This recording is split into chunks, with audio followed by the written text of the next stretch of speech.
Friends, ఇప్పుడు నేను మీకు క్లాసిక్ 350 ఎయిర్ ఫిల్టర్ ఎలా చేంజ్ చేయాలో చూపిస్తాను. మనకు కావాల్సింది ఒకటి కొత్తది ఎయిర్ ఫిల్టర్ ప్లస్ ఒక టీ పాన్ 10 నెంబర్ టీ పాన్ ఉంటే సరిపోతుంది. ఈ గ్లౌ బాక్స్ ఓపెన్ చేసుకోవాలి. ఫస్ట్ దీంట్లో నల్ ఫిల్టర్ ఉంటుంది, తీసుకొని మనం దీన్ని ఫస్ట్ ఓపెన్ చేసుకోవాలి. 10 నెంబర్తో ఓపెన్ చేసి వచ్చేసి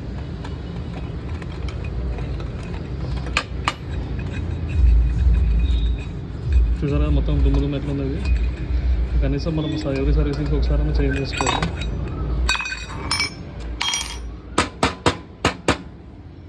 మొత్తం ఫుల్ డస్ట్ అయిపోయింది. ఇదంతా ఇంకా క్లీన్ చేసుకోండి.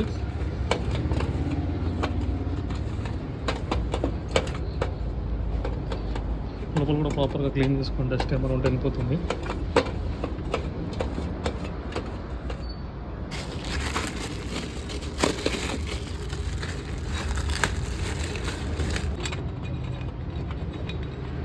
దీనికి రీప్లేస్ చేయించుకుంటే బెటర్. మరి ఎవ్రీ 500-1000 కిలోమీటర్కి ఒకసారి క్లీన్ చేసుకొని యూజ్ చేస్తే మనకు మంచిది. ఇంజన్ లైఫ్ బాగుంటుంది, నెక్స్ట్ మైలేజ్ వస్తుంది.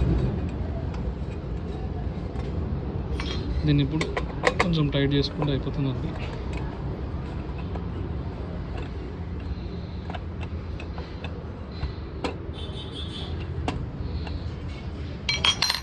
అయిపోయింది అంతే ఫ్రెండ్స్. నేను మంచిగా క్లీన్ చేసుకొని ఇంకా లాక్ చేసుకోండి అంతే.